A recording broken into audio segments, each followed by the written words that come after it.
1 2. 1 2. Hope kila mtu ananisikia? Yeah. 1 2. Yeah, so kama uko nje tunaanza, na naomba vile tumesimama hivi kwa sababu ni siku ya victims and survivors of torture, and stand in solidarity with them. So naomba tu cooperate kwa hiki kitu kidogo.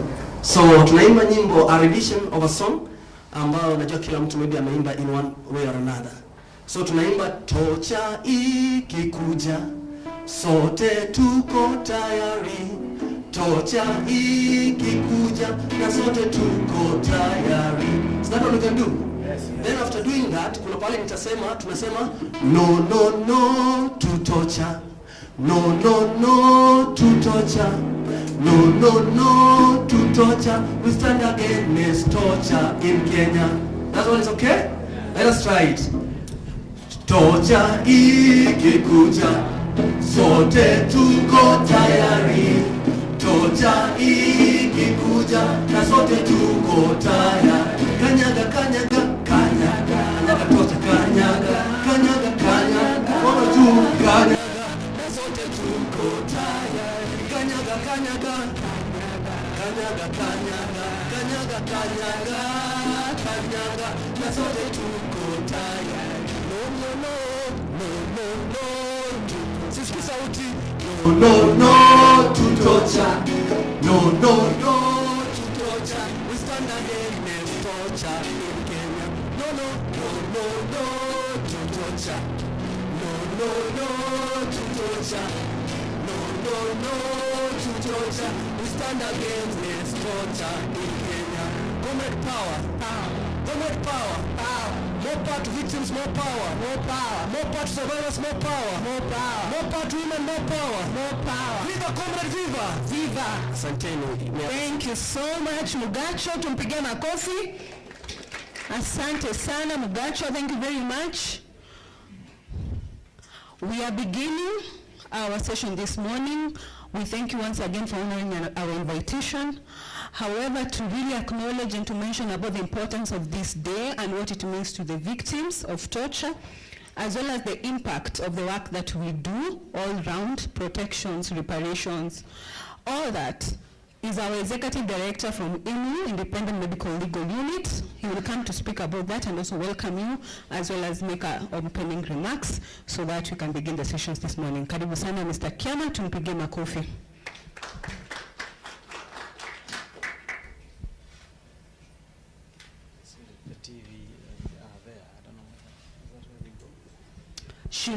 Okay, yes. Okay. All right.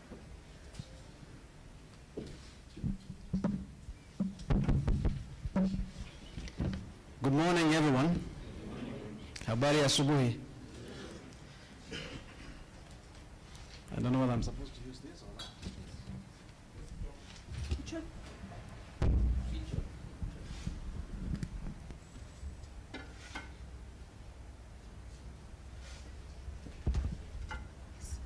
All right. This morning, I'm not going to give a long speech. Mine is to welcome you to this day and to really deeply appreciate your honoring our invitation today. As you have seen in your invitation, today is a day where we come together for a cause. So today is not a routine event. It happens every year. This day is marked as a UN Day in solidarity with their victims, their families, and also survivors of torture and other forms of ill treatment.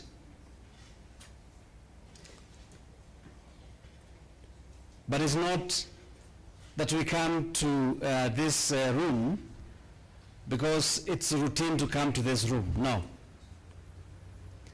Today is just a culmination of 12 months of the struggle for justice, accountability, and healing for survivors of torture and other forms of ill treatment, including extrajudicial executions enforced disappearances, fear, intimidation, physical injuries, psychological trauma of our brothers and sisters in this country. So we come together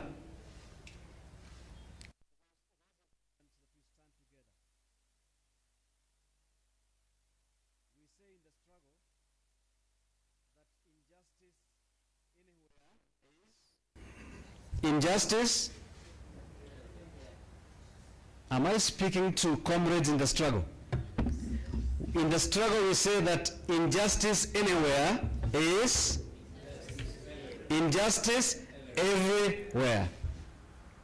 And therefore, by standing today in solidarity with those who have suffered and their families, we are also in a way protecting ourselves. Because any of us can be subject to these atrocious criminal activities. Any of us. None of us is assured of being in one permanent financial, political, social status. It can change. As we say about minorities, in this room, we do have minorities. Is it?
Asanteni. can have your seats. I want to give you one piece, also dedicated to all those that have lost their lives and also suffered in the hands of our law enforcement.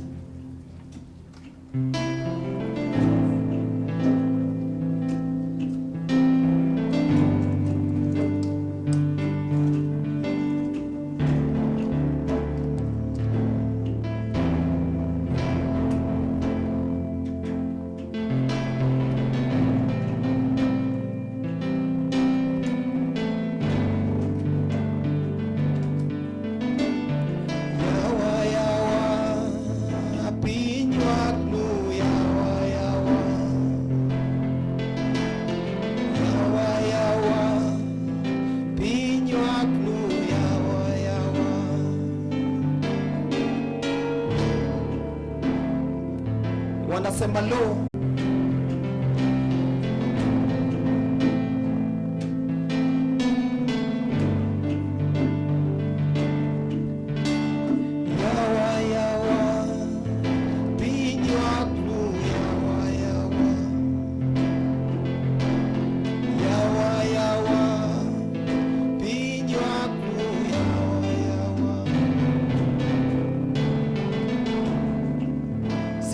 Na law, no love. Land Cruiser zimegeuka husky ferry body bags. Forest grounds zimeja body parts. Si watu ni animals kwa kila squad. Pupu kushoot na kutoa bullets kwa throat, alafu kwa media wanakuwa blast. Hakuna light kwa end ya tunnel iko closed. Hakuna justice kwa years za case ziko post. Not with guns but with our voices tuta challenge your mind. Wewe na wewe na wewe si enforcer, wewe ni killer breed, wewe ni killer breed, wewe ni killer breed.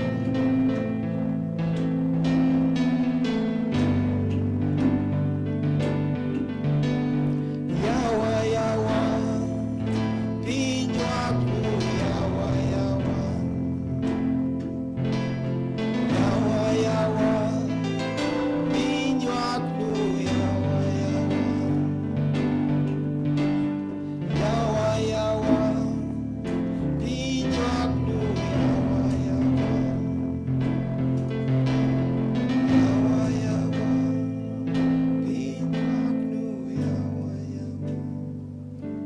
Thank you. Makofi, makofi. I think he deserves a...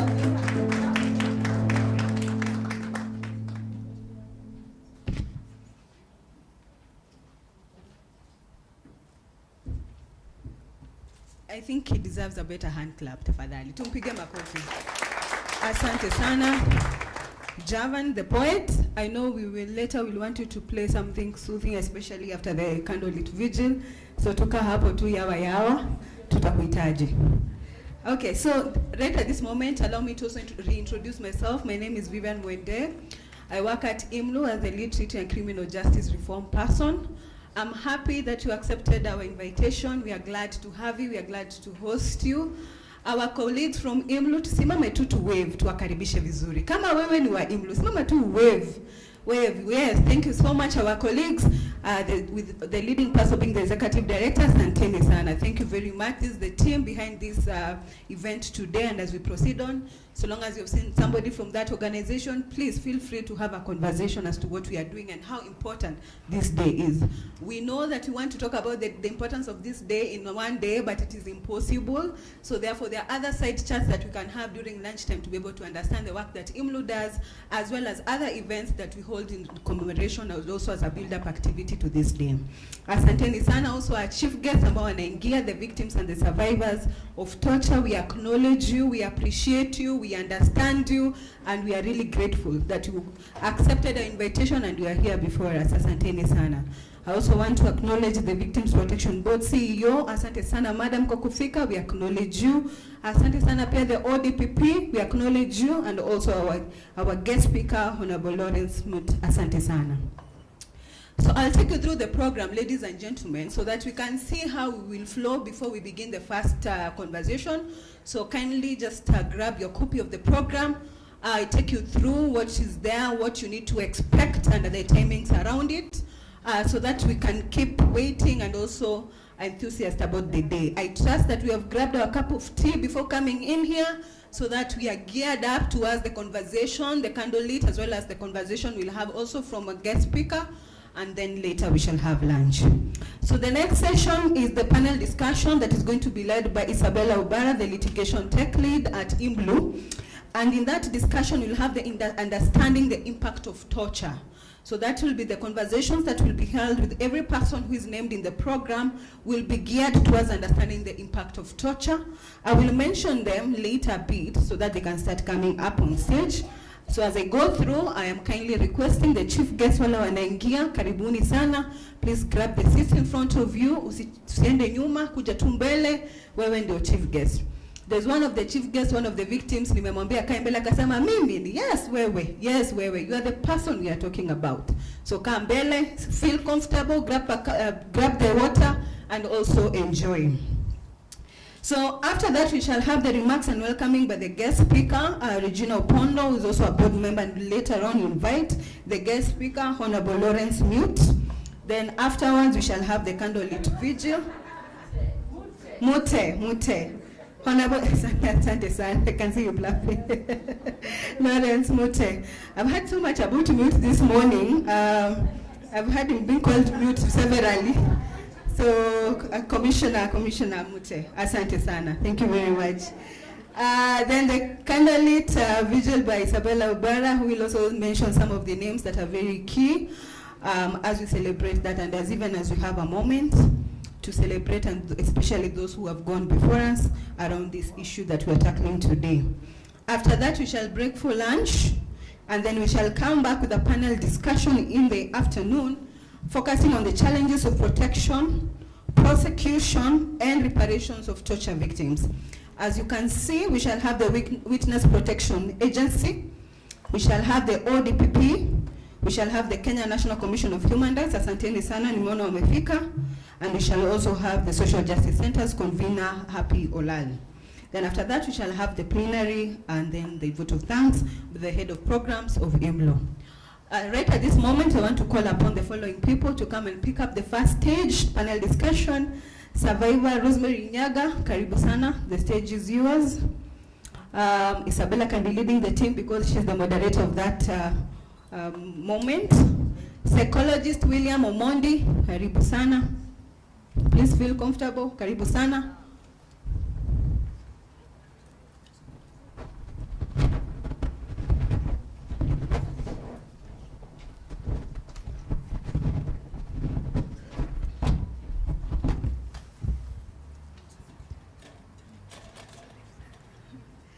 Okay, asante sana. Psychologist amefika? Karibu.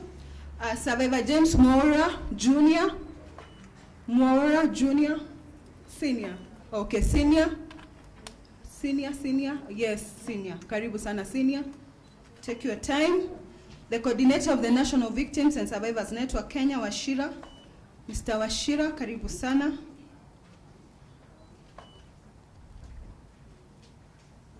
Madam CEO, Mary Wairuga, victims, Wairago, I don't know how it was spelled, Wairago, karibu sana, Victims Protection Board CEO. Okay. I hope the moderators take a note that the CEO will have the discussion from there. Okay, perfect, thank you. Over to you, Isabella, karibu.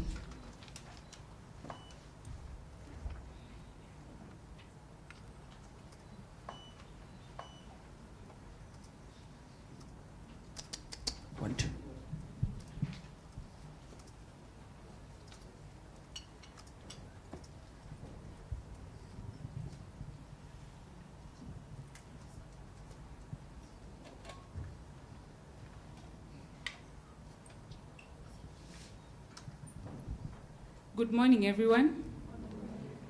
Good morning once again. Thank you so much for honoring our invite.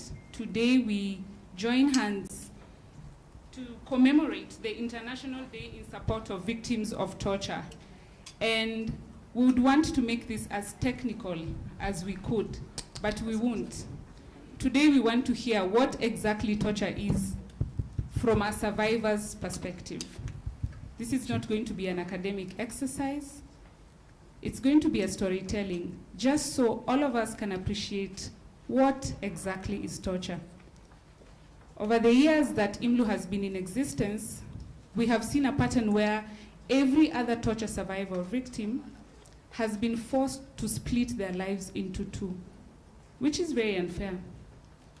And if ever you do that for yourself, it should be out of your own devices or choice. But here, the victims that we sit on this particular panel today have been forced to do that by the state that was supposed to give them security. And so I'd like to start with introductions, right from where I'm seated here. I'd just love for them to tell you who they are. And today we'll not even look at the titles. Today we just want to hear the stories behind what exactly torture would do to a person. So please, let's do the introductions. Hello. Habari zenyu nyinyi wote? Majina yangu naitwa Rose Nyanga kutoka Embu County.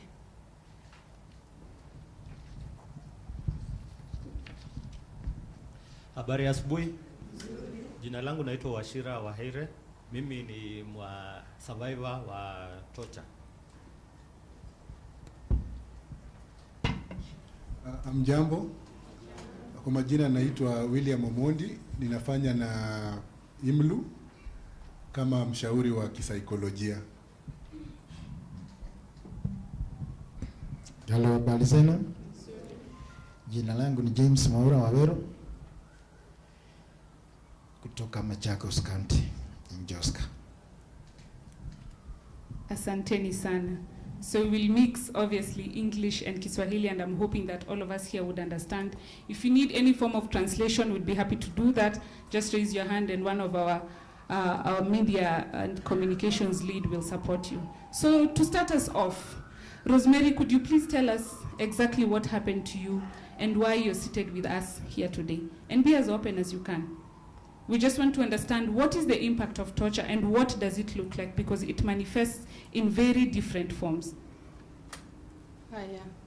Mimi ningewaelezea kutoka 2018 nilikuwa nimeolewa na niko kwa familia kwa 20 years. Kutoka 2018 maisha yangu ikaharibikia hapo. Nikaweza kutumaniwa polisi, wakanipata kwa shamba nikitoa harroot wakiwa wawili wanaume, wakanipiga wakiwa wameniweka pingu, nilifanywa unyama, nikararuliwa nguo, mpaka sehemu za siri nikakanyangwa, nilikuwa nimewekwa pingu kutoka saa 9 mpaka saa 10:30 nikipigwa. Hapo ndio kulikuja watu wa kunisaidia, ndio askari waliweza kutoa ngani wakanifungua pingu, wakati watu walikuja kama watu 20, na hakuna kitu yote mimi nilikuwa nimefanya ama nimeripotiwa. Ni kwa sababu tulikuwa tumeachana na my husband for 1 week. Okay. So na kutokea hapo nini ingine ilifanyika, kwa sababu ulipigwa na ukashikwa? Kuna mambo mengine ambayo unaweza penda kusema ambayo ilifanyika? Nilienda nikafuatilia, nikaripoti kwa station Etavua Embu. Nikapewa obi, nikaenda hospitali, nikafuatilia, nikakuwa nilipigwa, nikaumia side moja. Nilipigwa vibaya ambapo nilitobolewa ya drum na nikaumizwa kwa kifua. Nikaenda nikaripoti, nikafuatilia kama kwa 1 week, complain sisikii na umwa na side moja. Then nikaendelea hivyo kwa hiyo shida ya kuumwa. Then nikaitwa, nikashikwa na nikafungiwa ndani na nikafunguliwa mashtaka.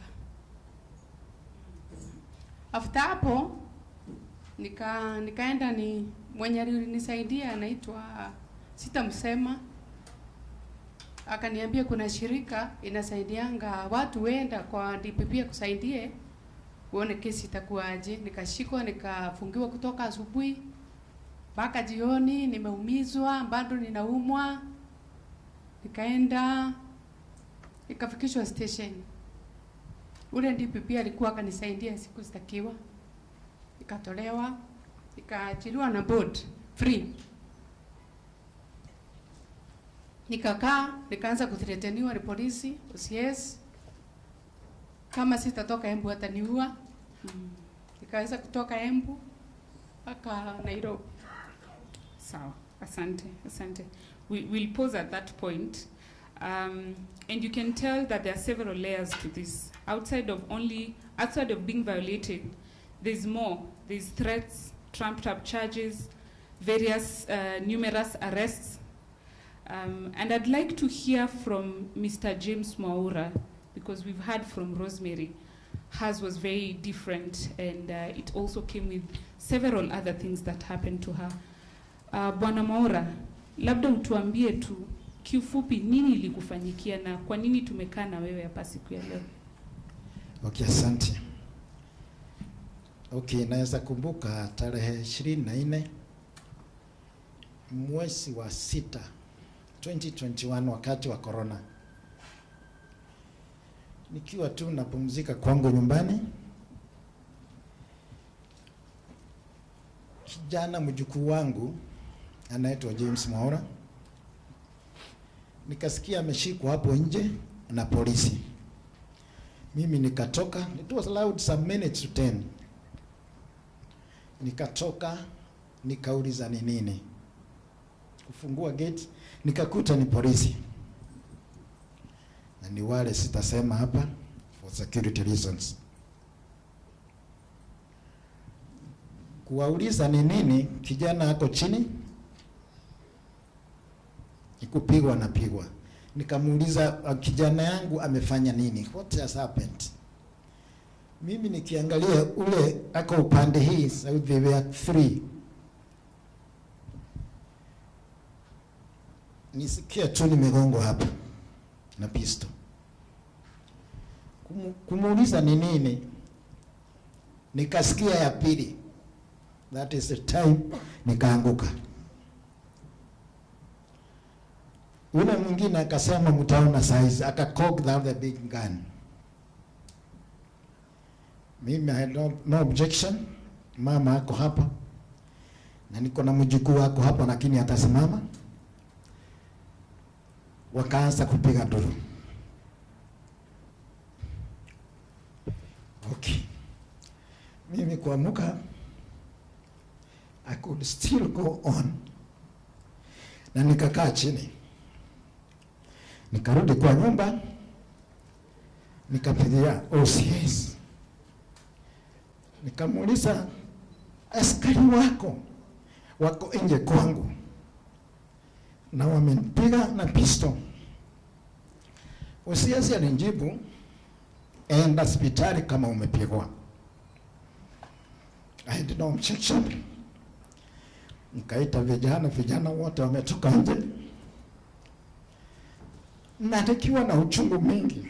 Sikujua nilikuwa na clot kwa kichwa. So mimi nikaenda mpaka hospitali, ilikuwa karibu, wakanifaa to the hospital.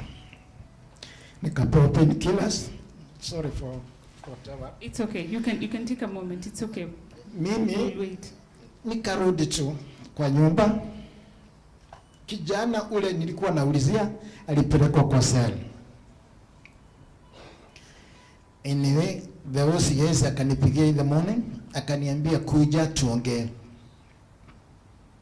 Mimi nilienda kwake. On 26th, that was on 24th, on 26th, ndio kijana akapelekwa kotini. Pelekwa kotini, nikapigiwa simu, nikaambiwa anataka board ya 200,000.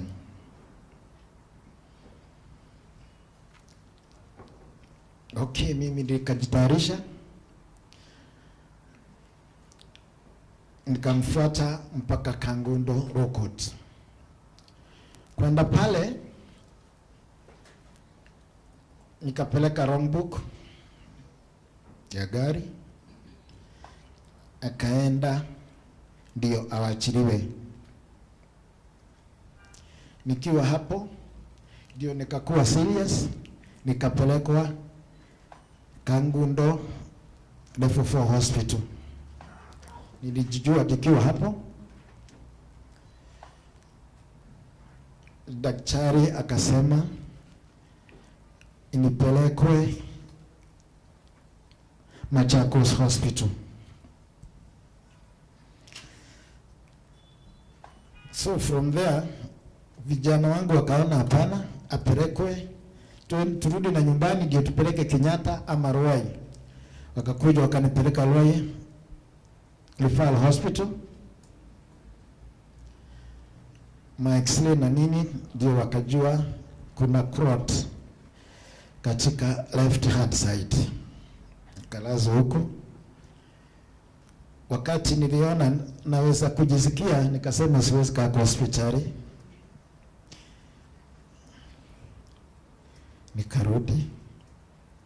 Karudishwa nyumbani, nikakuwa wazi mpaka Kenyatta Hospital. Sababu ile shida ilikuwako ni corona na nini. Nikaangalia nikaona ni KNH. I remember very well. Kaambia hapana, huku sitakaa, nirudishwe nyumbani. So I remember ilikuwa ni asubuhi. Nikaangalia, nikafikishwa nyumbani, nikapewa dawa, mashindano. Kurudi nyumbani nikakuwa ni wasi. Nikarudishwa tena Referral Hospital Ruai. Until now sijakuwa mtu anayeweza. Thank you. It's okay, we'll take a moment. Thank you so much for speaking to us, Mzee. It took a lot of convincing and communication to just get him to come and talk to us.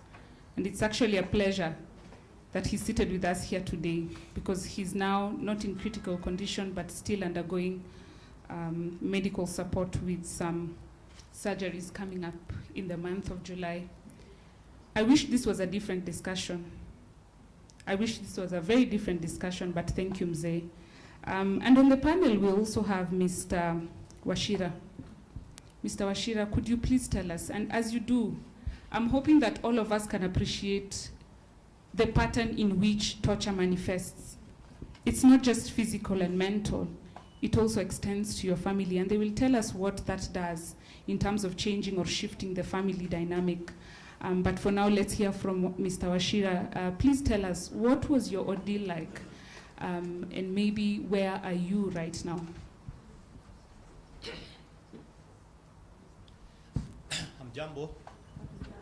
Hamjambo tena. Mimi kwa upande wangu tuseme nilikuwa mwadhiriwa wa jumba la Nyayo House, na ni miaka mingi sana iliyopita. Sijui ni wangapi walikuweko wakati huo, kwa sababu is an event ambayo ilifanyika 37 years ago. That is 1986. Hadithi za Nyayo House ama mateso ambayo yalikuwa yanafanyika Nyayo House, tulikuwa tunazungumzia vile tuliadhiriwa, vile tuliteswa, vile tulidunishwa na kuletwa chini kama kutoka kama binadamu na kuwa kama mnyama. For example, kwa kuvuliwa nguo mbele ya watu, kupigwa, kuwekwa ndani ya maji kama chura. Na tuseme siku za kwanza baada hiyo kuadhiriwa hivyo, tena tukatoka hapo tukapelekwa kwa jela, ukafungwa peke yako, solitary confinement kwa miaka mingi. Kwa hivyo hiyo safari ilikuwa mrefu sana, na tuseme ilichukua muda, kwa sababu kwa miaka mingi nilikuwa najihisi kama victim. Lakini hiyo safari yetu pia ilikuwa na mambo mengi, kwa sababu kuna wenzangu ambao kutokana na vile walivyopitia walipata kuaga dunia. Hata kwenye nyumba za Nyayo House wakati ule watu walikuwa natupwa kutoka juu, wanaangushwa mpaka chini, alafu wanaambiwa wamecommit suicide. Lakini hiyo ilikuwa ni mambo ya serikali iliyokuwa wakati huo, kwa sababu ilikuwa serikali ya chama kimoja na haikuwa inataka kupingwa na mtu yeyote. Kwa hivyo watu ambao walishukiwa ama walioambiwa ati wanapingana na serikali walishikwa na wakateswa kule. Kwa hivyo mimi sana sana sipendi kuzungumza vile mimi mwenyewe niliadhirika, kwa sababu ningependa kusema vile familia yangu iliadhirika, kwa sababu wakati mimi mwenyewe nilikuwa naadhirika pia nilikuwa na familia, na nafikiria familia yangu ndio waliadhirika zaidi kuniliko, kwa sababu kwanza wenyewe hawakuwa wanataka kuhusishwa na mtu kama mimi. Sisi tulikuwa tunaitwa jina mbaya sana, tulikuwa tunaitwa dissidents. Kulikuwa hata nyimbo zilikuwa zinachezwa wakati huo, zilikuwa kwa kwaya ilikuwa imetengezwa na serikali. Sijui naweza waimbia tu kifungo moja, yani msikie. Tulikuwa naimbiwa ati wasiotosheka Kenya. Yani sisi tulikuwa na hatutosheki, kwa hivyo ndio tulikuwa tunajaribu kupingana na serikali, lakini hizo ni nyimbo za kwaya ya Nyayo. Kwa hivyo familia ndio iliadhirika zaidi. Mimi kama wakati nilipokuwa nikifungwa nilikuwa kijana mdogo, na nilikuwa na bibi, na nilikuwa na mtoto, na tuseme hiyo experience ilileta kugawanyika na tukaachana na familia. Alafu imekuwa ni process ya kuteswa, ni kitu ambacho it's permanent. Kwa sababu hata baada ya kutoka jela na kujiorganize sisi kama waadhiriwa, na tukaweza hata kufanya kesi dhidi ya serikali wakati ule kuanzia mwaka wa 2003, na pia hata baada ya kupata fidia kidogo kutoka kwa serikali, unaona bado hiyo fidia bado haitoshi, kwa sababu haiwezi kukufidia ile maisha yako vile yaligeuzwa. Alafu ile hali ya psychological ilikuwa ati kila wakati hiyo trauma bado haiishi kwa kichwa, na kuna wenzangu wengi sana wameweza kupoteza maisha yao kwa sababu ya adhari za post traumatic stress disorders. Wamekuwa labda wana fall into depression, wanakuwa walevi, alafu wanaangamia hivyo tu. Kwa hivyo hiyo ni jambo ambalo limeadhiri wengi wetu, na tuseme kufikia sasa tumekuwa bado tunafanya campaigns ama advocacy ya waadhiriwa wanataka something more, ambayo kwanza ita acknowledge ya kwamba hayo mateso yalifanyika. Tumeweza kupata kutoka tuseme apologies kutoka kwa state. Tumeweza kupata hiyo fidia ambayo nimesema, lakini kuna jambo ambalo tumekuwa tukipigania, ambayo ni lile jumba ambalo lilikuwa la mateso ligeuzwe liwe kumbukumbu ya kukumbuka mambo yaliyofanyika pale. Yeah. Na tumekuwa tukifanya hiyo campaign ya memorialization, ambapo tungekuwa tukitaka, na kwa sababu serikali iliahidi ilipofungua vyumba vya mateso, na pia tume ya haki, ukweli na maridhiano ambayo pia tulifanya kazi nayo, pia ili recommend the Nyayo House former torture chambers za Nyayo House zifanywe ziwe a monument. Yeah, Now, Mr. Washira, I think that's a little forward. We will get to that because we will be happy to talk about exactly what we expect and what we'll be working towards and the things we'll be agitating for. But for now, I'd like to bring in Mr. William, who works with IMLU as a psychology lead. William, given your lived experience and the current discussions, and you can hear how the emotions keep coming, what are the most common traumatic manifestations that you've seen for people who have suffered from torture, be it the survivors or the families of those ones who've lost their loved ones? Okay, thank you very much, Isabella. And I will say that, okay, torture is, number one, manifested in different forms psychologically. And first, there is normally the component of anxiety, whereby a survivor feels, always that they are anxious. It's a case whereby a survivor feels always fearful of their environment. And in this case, we are talking about a scenario whereby even a person cannot, rest easy. They are always on the lookout. And then, apart from that, torture also manifests itself in terms of depression, whereby the survivor is, has very low energy levels.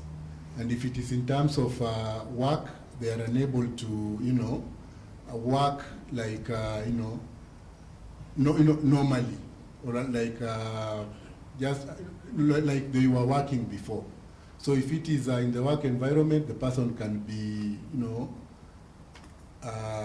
less productive than they were. And if it is in terms of generating income, they can also be less productive. And then it also manifests itself in terms of post-traumatic stress disorder, or what we refer to as PTSD. And a PTSD in this case comes in the form of, the thoughts of, the torture recurring again, affect the survivor. So you can find a scenario whereby somebody is always, again, on the lookout. They're even unable to leave their house because of fear. Then apart from that, they feel, numb, the extent where they cannot function fully as human beings. And then again, it also manifests itself in terms of, even losing, intimate relations. So if one had, had a spouse or they were married, they cannot relate with them, intimately. Then again, even in terms of relating with one's children, at family level, that becomes difficult.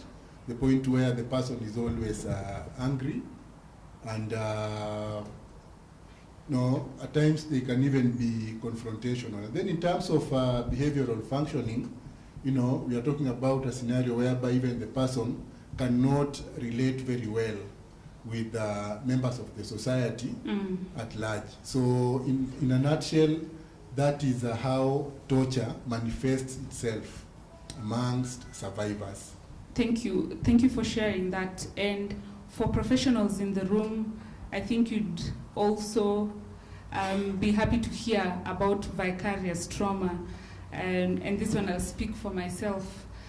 We were on a trip, on a medical legal trip with my colleagues who are in the room, and it was 8th of June, I believe, somewhere in central Kenya. And as we were doing what we were doing, we met for dinner, and one of my colleagues just looked at me and smiled and said, the client we were working on has just passed on. We lost a client that we were working on in the middle of the trip. I didn't have energy to do anything that day.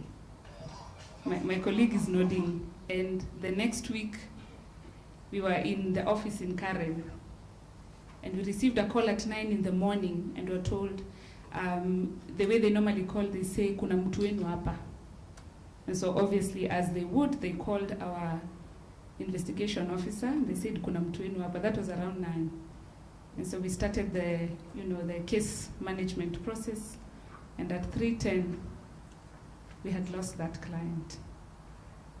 I don't even know how I pulled through, but later on I came to know that that was vicarious trauma. William, would you please tell us, because I know we have professionals in this room that work directly with victims of torture and related violations. We have medical officers who undertake forensic documentation, and I, being one of those ones who suffered a serious case of vicarious trauma, I'd be happy to hear what that manifests like. And if you indeed you have experienced something like I have, how would you know that you're actually traumatized, and what would you do as a professional, because the work has to be done? Thank you very much, Isabella. And I will say that there are two terms that are normally used interchangeably. And the two terms are secondary trauma and vicarious trauma. But then they are different in the sense that secondary trauma is normally, I would say, short-lived. And vicarious trauma is normally prolonged. And when we say secondary or vicarious trauma, we simply mean that even persons who work with survivors of trauma can also be traumatized. And in this case, we are talking about, for instance, the first responders, you know, for survivors of torture. For instance, if you know, I am working as a counselor, Isabella works as an advocate, there is a journalist as well as a medic. See, as we respond to cases of trauma among our clients, we also find ourselves in scenario whereby we are also traumatized by their experiences, be it in terms of you know, the physical wounds and even the narratives that they share. Yeah. Because times you find scenarios whereby our clients are overwhelmed. Yeah. So as first responders or as professionals, we also become overwhelmed. And this, what we call vicarious trauma, manifests even in terms of, you know, productivity. Right. In the work environment. You know, it can go low, Yeah. and that in itself affects the productivity of the organization. Okay. Thank you for sharing. And I know that we could have this discussion for a very long time. And for anyone who would need that kind of support, I know IMLU has always had its doors open for all the professionals who offer direct service provision. We have a space for continuous psychological support as well as counseling. So the discussion may be very brief here, but it doesn't stop. At this juncture, I'd like to just rope in the CEO of the Victim Protection Board. And for us, when we work with victims, sometimes we are tempted to, you know, work in silos, because we feel like we understand what is happening and we have all the tools in our toolbox to support these victims. But there are state agencies that we have to work with, because the state in itself is the one that has the sole responsibility to offer security to the person and also make sure that they give reparations. And so as our CEO of the Victim Protection Board works up, my question would be, what exactly does the Victim Protection Board do, so that anyone who's here and who has not interacted with this particular board would know? And what are the key activities, especially around reparations for victims? Karibu sana. Thank you. Good morning, everyone. I am happy to see everyone. I'm sorry, I apologize that I came a bit late, and thank you, Madam Moderator. I have met Mr. Washira Wahere many times, and I know he has some views. Now, first of all, let me just introduce the Victim Protection Board, of which I'm the acting CEO. The Victim Protection Board is actually called a board, but it's an agency. Let's say it's an agency, like the way the Witness Protection Agency is an agency. The Victim Protection Board is an agency the Victim Protection Act that was enacted in 2014. I think I like what Madam, you have said, that in instances like this, the instances we have had, the instances of torture, Kenya, and at times, and many times, IMLU and any agency has worked with the state. I will not say that the relationship between the state and matters of torture has always been perfect, but I think in my duty here is just to, first of all, give a brief mandate of the Victim Protection Board.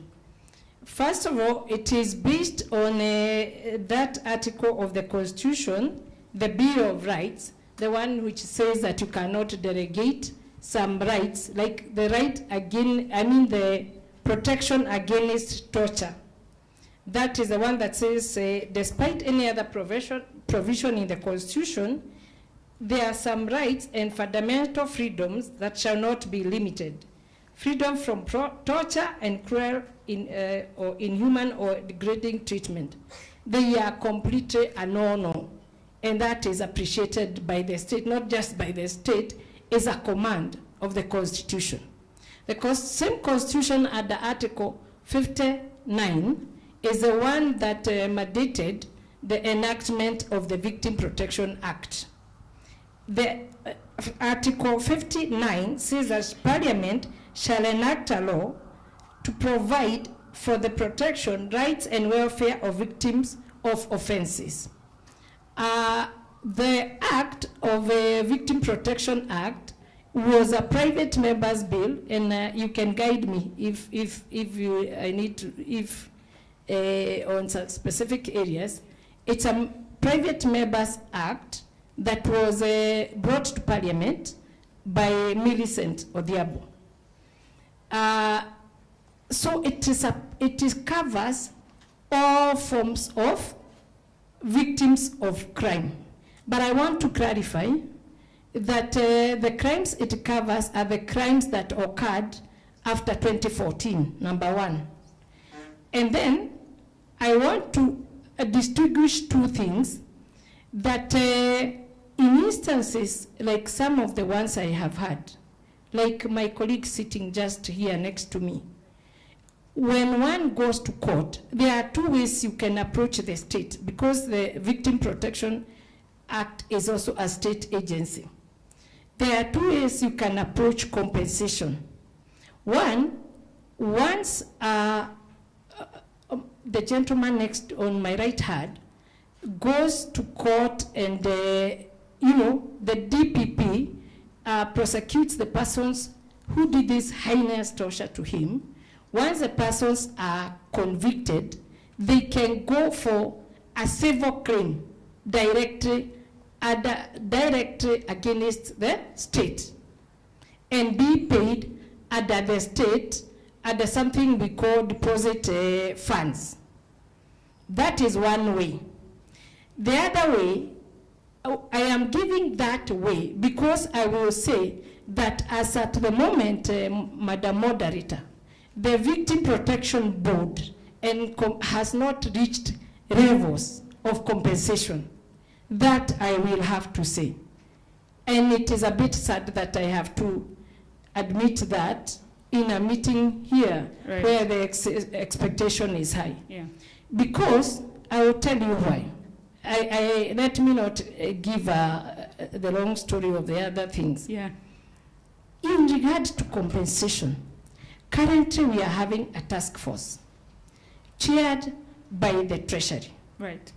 And we are happy that it is chaired by the Treasury because compensation is about money. Mm. And one of the TOs is to come up with a framework of how the compensation for victims of torture and other victims of crimes, yes, are to be compensated. Why? Oh. Why do I say that? Why would we need a framework? And today I have seen there is an article by Mr. Kiama. After this, we will wrestle with him. He has said a few things about how the state is not paying that $1 million shillings. You see the way I'm looking at him, I'm little bad. But yes, you see, Madam, yes, and my colleagues, we need a framework because the compensation, the Act, even I'll keep these big books down. The Act says that you'll be compensated by a criminal court. That is, it is under the criminal justice system. Right. My colleague Tabitha is here. She'll come because we are supposed to be partners in crime or partners in compensation.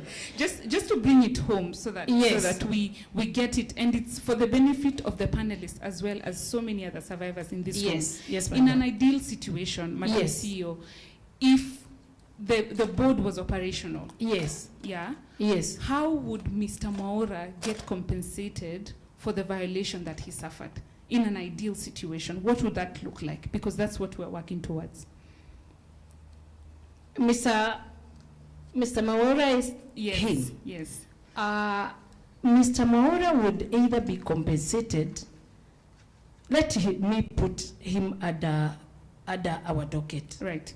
The court, we will have, after the court has given judgment, right, because we are working on an amendment for criminal cases, let's say under the penal code. Right.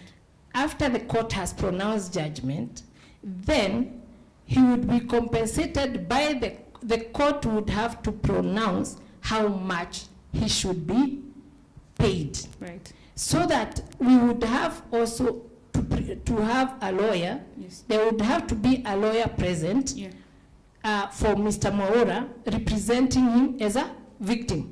Other than the DPP, right, he would have to have a lawyer representing him as a victim. Yes. And now the lawyer would analyze. There would be an analysis or an agreement between the state, the DPP, and the victim as to the analysis of how much he should be paid. Right. And then the board that has a trust fund and a board of trustees. Yes. Now they are the ones that the board that I am acting CEO would be having money in its kitty, enough money to compensate. So we are the ones who would actually give him the money after the court has said, let's say, give him 5 million, right, then that is how we would do it. That's music to our ears, especially because, let me give you a recent example. On 4th of April, IMLU received a favorable judgment on behalf of its clients who were awarded over 12 million Kenya shillings, right?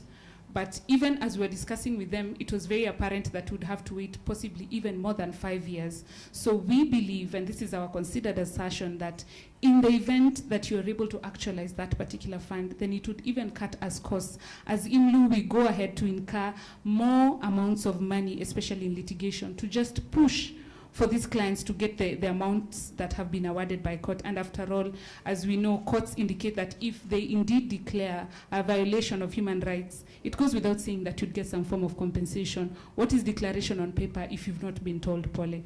But thank you so much for that. And just to bring it back to this discussion, I had mentioned that lives are divided into two. And as we commemorate this particular day in support of victims of torture, I'd like to hear from you, Rosemary. What is your life like right now? Maisha yako yako aje badala hilo tukio? Ni nini imebadilika? Ni nini maybe inafanyika yenye haikukuwa inafanyika before? Na kama iko sawa, unaweza tuambia pia labda bado maisha inafanana. Mimi maisha yangu kutoka 2018 haijairudi ya kawaida juu hata watoto wengine nilinyang'anywa. Sikuwa nimemaliza hiyo story ya kushikwa juu niliwachiliwa nikadhireteniwa na nikachukua hatua ya kwenda IPOA. Kuchukua hatua kwenda IPOA, nilikuwa na P3 original nilikuwa nimeacha kwa police station ambayo tulikuwa tumeandika statement na mawitness wenye waliniona nikiumizwa mahali nilikuwa. Ile nilikuwa nimetoa kope nikaenda IPOA kuomba usaidizi na wakanisikiza na kuanza uchunguzi. Kwanza hiyo kuchunguza niliitwa tena kwa station na nikiitwa nilikuwa nimepigiwa na my husband, akaniambia leo ukienda unafungiwa. Hiyo siku nyingine waliwaachiliwa, leo unafungiwa. Hiyo pesa unajifanya uko nayo, leo unafungiwa. Mimi nikaenda kwa sababu kukosa kwenda unafuatwa. Nilichukua hatua tena nikarudi mpaka station. Nikaambiwa witness wako wako wapi? Nikamwambia wako. Nikaambiwa wewe na wao witness DPP ule alikuachilia amesema tena ufungue, unafaa kustakiwa assist arrest na ulindanganyana, ulipigwa na uliibiwa pesa. kwa sababu nilikuwa nimejulishwa nitashikwa, na nilikuwa nimeshikwa mara ya kwanza. Hiyo mara ya pili sikustuka, nikakuwa ready. Wakaniuliza nikawaambia nono, kufungwa si kukufa, nifungeni tu. Wao askari wote waliapia. Simon ndiye alikuwa ameniwa, bado ni askari. Wenye walinipiga walikuwa hapo OCS deputy kwa room, wameniround. Wakaniambia leo ni leo, kama hautakufa tutajua wewe ni nani, kwa nini ulienda IPOA. Sasa nikajua, sasa nikaingia baridi. Sasa wote na mimi niko station na hakuna mtu amenileta, nimekuja tu mwenyewe. Sasa nikasikia ni nguvu imeniingia, nikawaambia sikuenda. Niliona ukitibiwa kama level 4 unaendanga level 5. Mimi nilienda kuomba kusaidiwa, na sikujua nakosea. Kwa nini ulienda kustaki IPOA mpaka inakuja hapa? Nikamwambia hata hivyo tumekuja na IPOA, hata wameniweka kamera. Nilikuwa na manywele mingi. Wakati niliwaambia niko na kamera, wanidisappear wote, wakatoroka. Sasa ile uoga nilikuwa nayo, at least nikastuka. Mmoja akakuja, huyo mwenye alinipiga sana mpaka ananikanyanga nikashindwa hata kukojoa, nawekwa catheter nikojoe. Akakuja anataka kunifungua nywele, nikamwambia unanikaribia venye ulinipiga tena, na wewe ni mwanaume. Akaogopa tena akatoroka. Sasa nikaitwa kando na maisha yangu haiko sawa njoo. Naishi nikitishiwa, sio kazi naweza fanya. Mali nafanya kazi, walichunguzwa wakajua mali naendaka kibarua. Kuishi ni shida, kukula, hata mtoto kusoma. Bahati.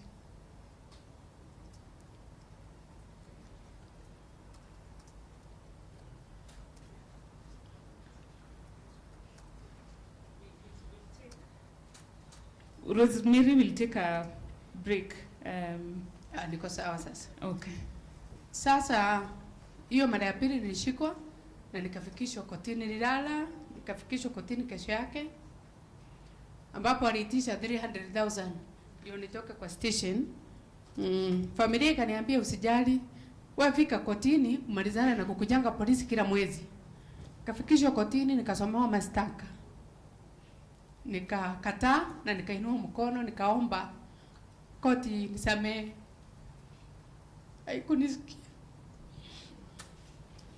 Sorry. Okay. Just in brief, we also appeared on behalf of Rosemary in those trumped up charges, which obviously were thrown out.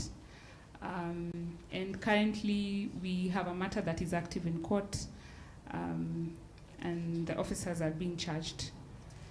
So we will stop it at that. Mr. Maura, could you please tell us what your life is like right now? What has changed? What is the same? And how are you coping as it is right now? Asante. And my life ni mbaya kabisa, sababu lazima niende na wajukuu. Nikitakwa na mahali mpaka niite vijana wakiwa hawako, na shindo nitafanya nini? I cannot go anywhere me alone unless niko na mtu hata kwenda kwa M-Pesa mpaka niite watoto wangu wakiwa karibu. Shida ni kubwa sana. Ningemuomba ule anasikia na anafanya kitendo kama hiyo, mtu hajafanya chochote, anaulizwa nini? Ni kitu imenisubua from 2016 up to now. Sababu kama ningekuwa nimekosa, ningepelekwa kotini. Mimi hakuna mtu amenistaki. Wakisema ni corona, hakuna kitu ninaona. Sikuulizwa chochote. Hata kuandika kuripoti walikataa ni report the statement nini the kwa OB walikataa. So ni kuonyesha kuna shida pahali tunakaa. Na ikiwa kuna mwingine anaona hivyo, tafadhali hata ule yako hapa. Kila mtu ako na right. Hata kuuliza swali tu, vijana wamefanya nini? I don't see ile kitu nilikuwa nimefanya kubwa sana, na kama ningefanya wangeniambia amefanya, ningewaambia I'm sorry for that, but they did not even listen. Ni kuanza kupiga mateke nini, kucock the guns, na muisi atafanywa nini? Thank you. Thank you, Mr. Maura. We also have a matter filed on his behalf, a petition in the Constitutional and Human Rights Court. Speaking about these issues is not the easiest thing, especially if you've come close with the clients, as we have continuously.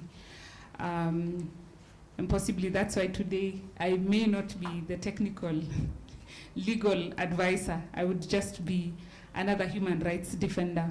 I can see Madam CEO signaling me, but I would like to close the discussion. Just what is life after Mr. Wachira? What does life look like for you right now? Is it the same as it was before? Has anything changed? And how are you coping?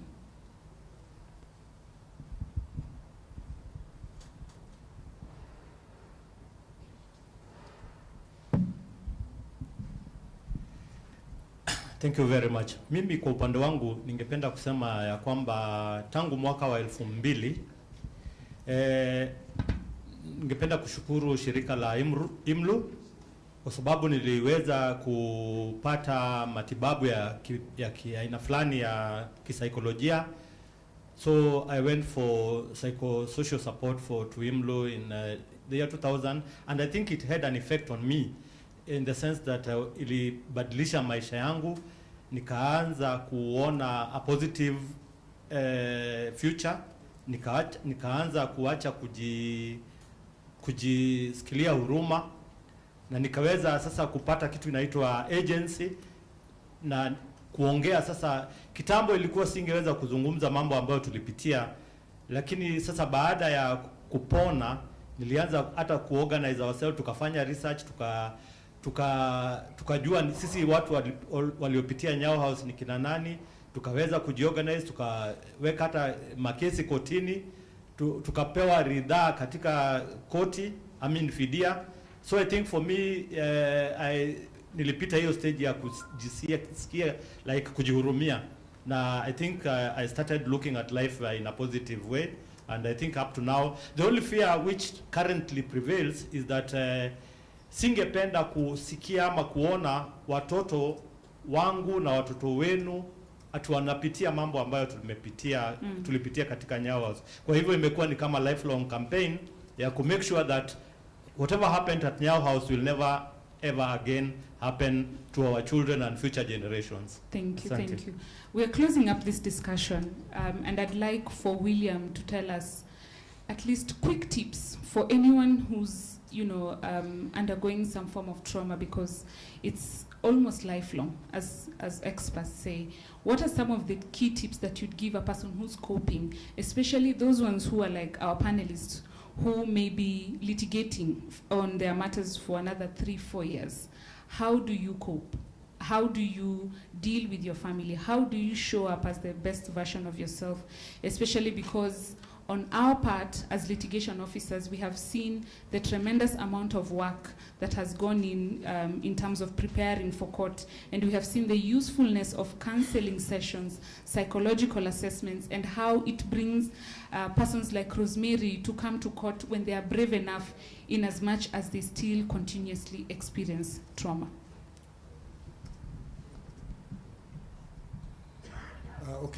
Thank you very much, Isabel. I would like to say that the first step towards solving traumatic issues emanating from torture is to first of all be self-aware. And being self-aware in this case means that we should first of all accept that we underwent torture. And after accepting that we underwent torture, we should not view ourselves as victims. Rather, we should view ourselves as survivors. And by that I mean that the first step when you are aware that you underwent torture is to seek for psychosocial support. And then after seeking for psychosocial support, it is also important that, by psychosocial support I mean that you need to see a counselor. For instance, if one underwent traumatic experience or torture, for us we offer counseling. And then again, apart from that, it is also good that you look for persons within the family who can provide psychosocial support, because much as we might have institutions out there that provide psychosocial support, I think the first step is normally to establish psychosocial support within the family. And then thereafter, we can also seek for support within our religious settings. And then again, this is also when it is very easy for one to drift into drinking of alcohol or drugs. So again, that is also when we need support from the institutions that I have just mentioned, right from the family. Apart from the family, there is religious institutions. Then we also have the community at large. Yeah. So thank you. Thank you, William, especially because I know it's not only the victims and the survivors, also the human rights defenders in the room would make use of that. And as we close, Madam CEO, we would love to know what are the areas of collaboration that the VPA has prioritized at the moment, because this would open space for discussions with CSO partners who are champions of victims of torture and related violations. If you have any priority areas, we'd be happy to hear that and maybe carry on the discussions from this particular panel. Thank you very much, Isabella, because that is very helpful, because the areas would want to come in, but we would need what you have said, collaboration or support. One area is the immediate one, the one you have asked about, psychosocial support. And then the other area that we recognize exists is a long-term medical treatment, because those two things exist. Psychosocial support is that trauma, and it needs treatment, it needs support. And I like what both Mr. Waheire and William are saying, that they've reached a level where they are able to talk about it. But by the time you reach that level, you need assistance, you need counseling. So that is one area. Even international agencies have met with us, asking us that we corroborate. The other one is treatment, medical treatment. Because there are victims who have been now physically wounded and are wounded and need treatment, sometimes for life. And who is treating them? The other one is what we call secondary victims. Let's say a lady, in a particular case which I won't name, a lady was killed. She has left children. She is vulnerable. Who will take care of those children? So those are the areas we would like to collaborate with agencies like IMU, and also areas of actually identifying victims. There are many areas. The other area, one area, let me just give a final one, is shelters.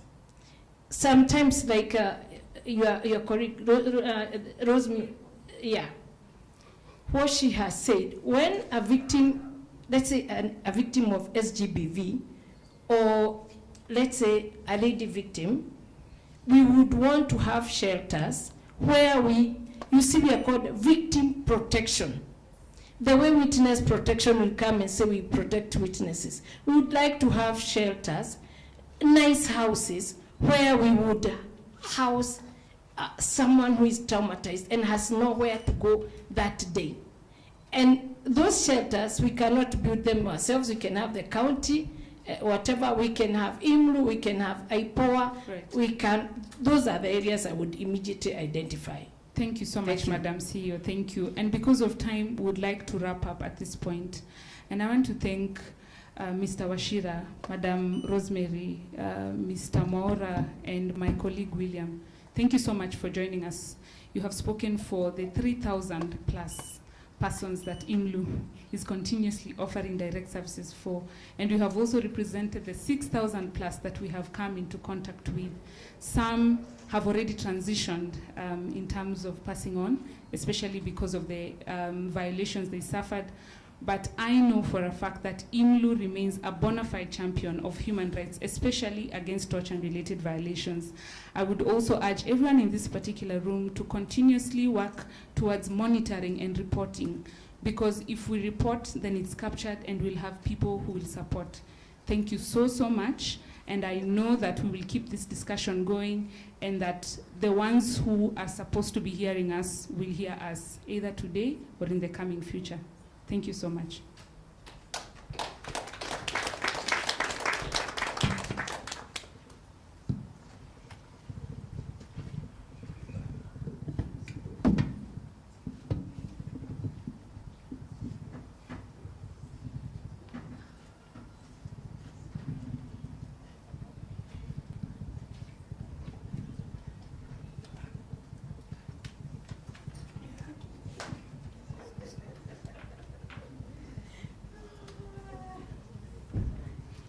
Tuwape makofi, makofi, makofi wanapoketi. Asanteni sana. Thank you so much, Isabella, and your panel. We really appreciate you. And just to quote the executive director when he mentioned that it can happen to anyone. It can happen to anyone, colleagues. Do we agree it can happen to you? Yes, so this is not a story. And it's not a matter of book. We're not documenting anything just to show off. No, these are actual stories that have happened. And it can happen to you, it can happen to me any day. So it's important for us to embrace that and to be ready and to be cautious. As well as also it can happen to your family, and you have to also support them. And you've heard about the secondary impact, especially to the family. So what then, how then can you support your family? So it is important for us to be aware of that. Asanteni sana, ladies and gentlemen. We're proceeding on well with our day as we celebrate the International Day for the Victims of Torture. And our hashtag today is hashtag United Against Torture. To mkono wa left, hashtag against torture. Wakikuyu nimesikia hashtag against torture. Hashtag against torture. Hashtag against torture. Asanteni sana. That is the hashtag today on our Twitter pages. Please also tag IMLU_IMLU.org.